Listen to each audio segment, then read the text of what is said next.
Tasavvur qiling, siz sog'lomsiz. O'zingizda kuch-quvvat his etyapsiz.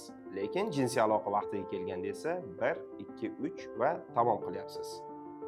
Bu holatda ko'pincha erkaklar o'zini ayblab har xil dorilarni sinab ko'rishadi. Ya'ni aptekalardan har xil sprey va dorilarni qabul qilib ko'rishadi. Lekin afsuski ko'pincha holatlarda bu kabi sprey va dorilar ularga yordam bermaydi.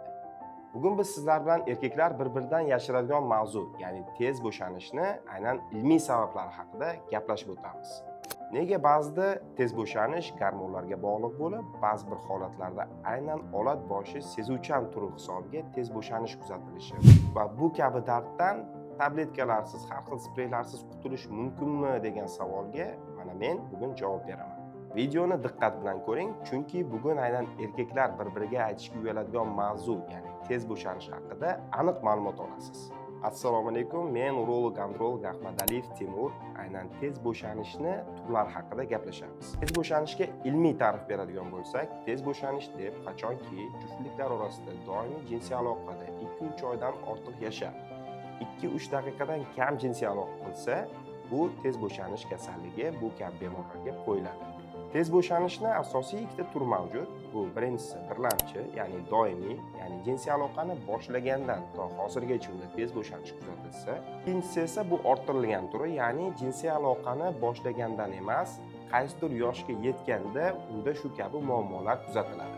Tez bo'shanishni aynan gormonal fonga bog'liq turi, ya'ni prolaktin gormoniga bog'liq turini ko'rib chiqadigan bo'lsak, bu kabi gormon aynan stress gormonlari qatoriga kiradi. Va bu gormon ko'tarilsa, erkaklarda nafaqat tez bo'shanish, balki spermatozoidlarni DNK fragmentatsiya indeksi ko'tarilish hisobiga birlamchi, ikkilamchi bepushtlik va ba'zi bir holatlarda bola tushish holatlari kuzatilishi mumkin. Va bu kabi bemorlar qanday belgilar bilan shikoyat qiladi?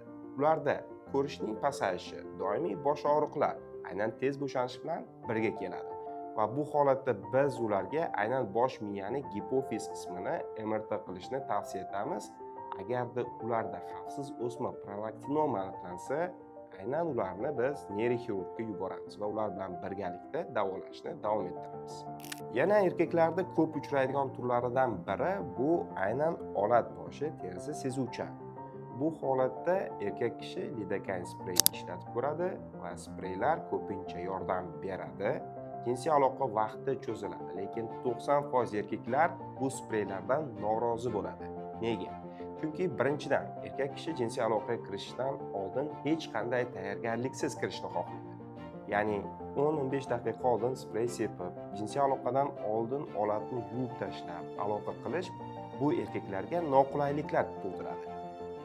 Ikkinchi noqulayligi bu ularda umuman sezgi yo'q qiladi, ya'ni nervlarni aynan bloklagani hisobiga ko'pincha erkaklarda olat turmaslik holatlari kuzatiladi. Ya'ni hech nima taktillik yo'q, sezgi yo'q va ularda olat turmaydi. Bu kabi noqulayliklardan qutulish uchun esa zamonaviy yechimlardan biri bo'lgan denervatsiyani neyrorafiya turi, ya'ni 30-40 daqiqalik xirurgik amaliyot va tez bo'shanishdan bu kabi bemorlar butunlay xalos bo'ladi. Bizga tashrif buyurgan bemorlarning ko'pchiligi jinsiy aloqani tezligi, ya'ni tez bo'shanish tufayli oilalar ajraganligi holatlari ham juda keng, ya'ni ko'p kuzatiladi.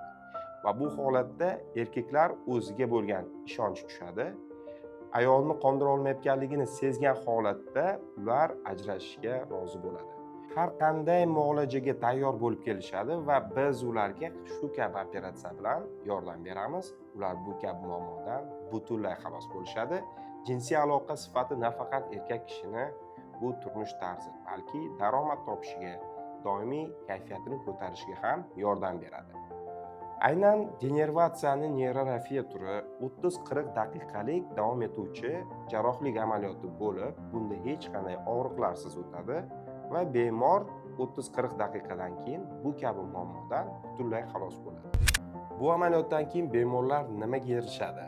Hech qanday spreylarsiz, ya'ni tayyorgarliksiz jinsiy aloqaga kirishishi, ya'ni har qanday vaqtda jinsiy aloqani boshlashga tayyor turadi. Ikkinchisi hissiyotlar, ya'ni undagi hamma hissiyotlar o'zida turadi va barcha sezgi tuyg'ularni his qilib aloqaga kirishadi. Uchinchisi bu taranglik. Aynan olatga sprey sepgandan keyin ko'pchilik bemorlarning shikoyati bu taranglik yo'qolishi. Operatsiyadan keyin hech qanday splay ishlatilmaydi va taranglik o'zidan o'zi yaxshi o'z holatida normal saqlanadi. O'zimizni praktikamiz haqida gaplashadigan bo'lsak, bu amaliyotdan keyin bemorlarimizning 94-95% jinsiy hayotdan lazzat olayotganligi, ya'ni qoniqayotganligi, hattoki ba'zi bir patsientlarimiz, bemorlarimiz perforator darajaga chiqqanligi haqida ma'lumotlarni eshitib, biz ham ular haqida xursand bo'lamiz. Hurmatli erkaklar, aynan sizda jinsiy hayotda qandaydir kamchiliklar kuzatilayotgan bo'lsa, unda bu oxiri degani emas. Bizda hozirgi kunda tibbiyotda eng oxirgi ilmiy isbotlangan har qanday kasalliklarga yechim bor. Agarda sizda jinsiy hayotdan qoniqish bo'lmayotgan bo'lsa, tez bo'shanish holatlari kuzatilayotgan bo'lsa, unda uyalmasdan qabulga yozilishingiz mumkin. Hurmatli erkaklar, agarda sizga video yoqqan bo'lsa, unda videoga like bosib, sahifamga obuna bo'lib qo'yishni unutmang.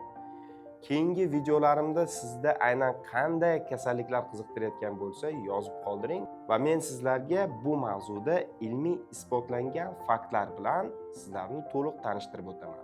Agarda sizda bu amaliyot haqida qandaydir savol bo'lsa, unda bemalol yozishingiz mumkin. Biz sizga aniq va to'liq ma'lumot berib o'tamiz.